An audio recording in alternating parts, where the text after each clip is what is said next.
Bienvenidas y bienvenidos a un nuevo episodio de Directo Arets en alianza con Colombia Elige. Hoy tenemos un invitado muy especial, senador Iván Cepeda. Es un hombre que no necesita presentación, está viviendo pues unos momentos duros de la política colombiana y también de esta crisis del COVID. Senador, bienvenido a este programa. Bueno, es un gusto acompañarlos en este momento y pues mi mejor disposición para dialogar. Por supuesto, hay un tema que nos está pues asombrando un poco de lo que sucedió con las chuzadas del ejército, lo que reveló la revista Semana. Y pues usted ha tenido pues un papel predominante en este episodio, de nuevo, un episodio que toca muchas partes del uribismo y que por supuesto pone en tela de juicio nuestra democracia. Senador, ¿usted cómo ve esta crisis? Bueno, en realidad yo creo que el debate que hicimos ayer en la Comisión Segunda del Senado va dejando puesta ante la opinión pública nuestra posición. Nosotros creemos que este no es simplemente un episodio de interceptaciones o de inteligencia ilegal. Aquí hay muchas otras cosas de fondo y es lo que necesitamos explicarle a la opinión pública.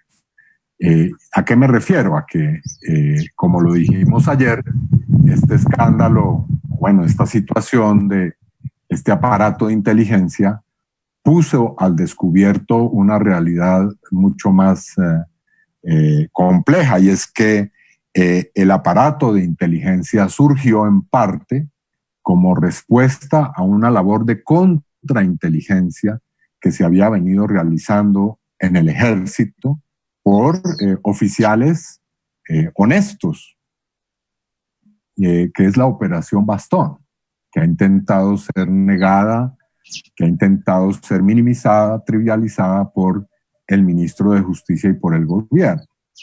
Ahora, ¿qué muestra esa operación gigantesca que hubo entre el año 2018 y el momento en que asumió, comienzos del 2018 y el momento en que asumió la comandancia del ejército el general Nicasio Martínez?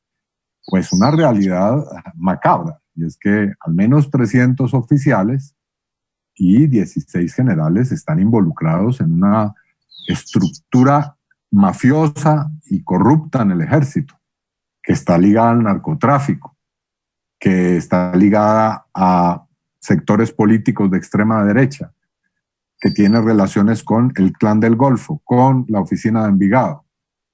Y entonces, cuando se produce el informe de esa operación, que es un informe que en este momento no se sabe dónde está, que tiene 5,000 páginas, donde se narra toda esta situación, pues obviamente el general Nicasio Martínez, y digo obviamente porque el general Martínez ha sido cuestionado por muchos hechos, entra rápidamente a producir un cambio y a transformar el aparato de contrainteligencia que había estado haciendo bien su labor por un aparato de chuzadas, que es el que nos ha mostrado la revista Semana.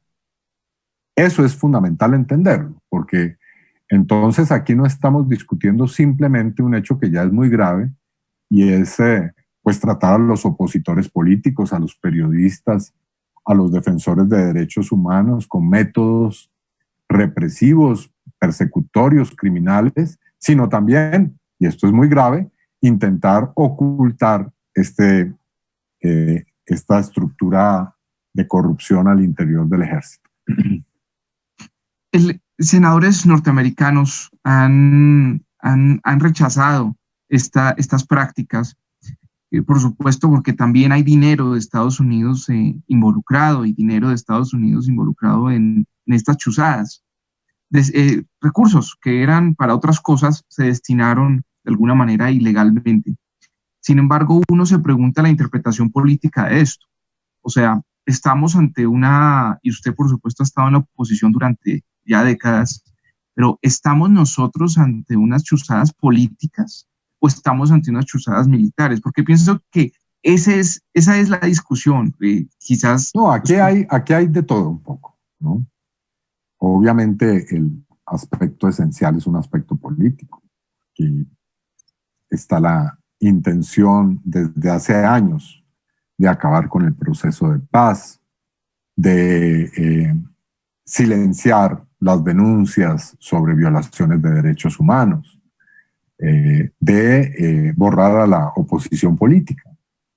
Pero además aparece, digamos, un otro elemento que no es ajeno, que hace parte del mismo asunto, y es que hay oficiales del ejército que están lucrándose, bien sea con los dineros de los contribuyentes colombianos o estadounidenses.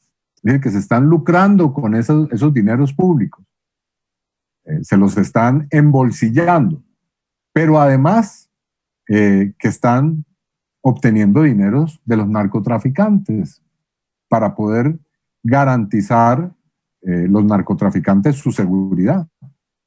Y entonces el problema no es solamente que los contribuyentes de Estados Unidos hayan estado pagando unos dineros con los que supuestamente se lucha contra el terrorismo y contra el narcotráfico para reprimir a opositores y defensores y líderes sociales colombianos, sino también que han estado entregando sus dineros contra el narcotráfico para proteger el narcotráfico. ¿Cómo se presenta eso ante la opinión pública de Estados Unidos y ante la propia opinión pública en Colombia? Eso no tiene ninguna clase de... ¿Y usted cree que esta crisis que se ha dado en el ejército es una crisis que tiene que ver proporcional al gobierno Duque o es una crisis que ya venía desde antes? O sea, no, podemos decir... Yo lo que creo es que esto ha existido desde siempre, por supuesto, pero aquí lo nuevo, lo importante, nuevo y novedoso, es que ha surgido un sector, y en esto es muy importante el proceso de paz, un sector honesto, un sector que quiere que se consolide la paz, que está harto de la corrupción, que está harto de la connivencia con el narcotráfico.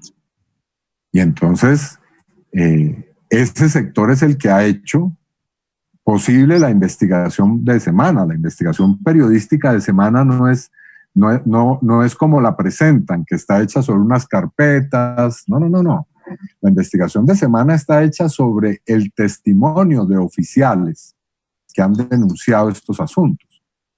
Entonces, lo que ha cambiado es que hoy hay un importante sector de las fuerzas militares que está decidido a afrontar y a confrontar esa corruptela. Esto me hace pensar por supuesto, que vivimos también una crisis con Venezuela, un país que usted conoce muy bien, una política que usted conoce muy bien. Yo quisiera preguntarle también, ¿qué siente usted de lo que está sucediendo con Venezuela? Porque esto del ejército también nos tiene que preocupar en el sentido de que en un posible enfrentamiento, una posible invasión, hemos visto lo de las lanchas, que ha sido un escándalo penoso de las Fuerzas Armadas también y de la Armada.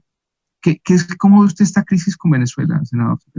Bueno, yo lo que observo es que inexorablemente aquí tenemos que hablar de la política de Estados Unidos hacia la región. Este no es solamente un problema interno o binacional, ¿no? Aquí hay una estrategia de Estados Unidos que tiene varios momentos. Como se recordará, al comienzo de la crisis de la pandemia, el gobierno, el presidente de Estados Unidos anunció que iba a haber una operación gigantesca, sin precedentes, en el Mar Caribe, con el despliegue de una flota para realizar una operación supuestamente antinarcóticos, ¿no? Después apareció un general en Barranquilla, un general venezolano, diciendo que él estaba realizando labores por cuenta de sectores de la oposición venezolana para preparar desde el territorio colombiano una operación de intervención contra el gobierno de Venezuela. Y después hemos visto que a pocas semanas, de este episodio aparece otro, y es que son sorprendidos un grupo de mercenarios en territorio venezolano, y después este otro episodio de las lanchas artilladas de la Armada. Es decir, creo que es de sentido común hacer un vínculo entre todos esos asuntos. No son asuntos desligados. Y el hecho es que el gobierno colombiano está siendo funcional, está siendo connivente con una estrategia que es realmente una estrategia muy peligrosa, en la que se va avanzando poco a poco a escalar un conflicto armado con Venezuela. Y eso no por cuenta de presidente Duque, que es en este caso un peón en medio de esta política estadounidense, sino por cuenta de la estrategia de Estados Unidos. Se sabe bien, Trump está buscando una reelección, ha manejado de una manera desastrosa, por decirlo menos, la emergencia sanitaria en Estados Unidos, en fin.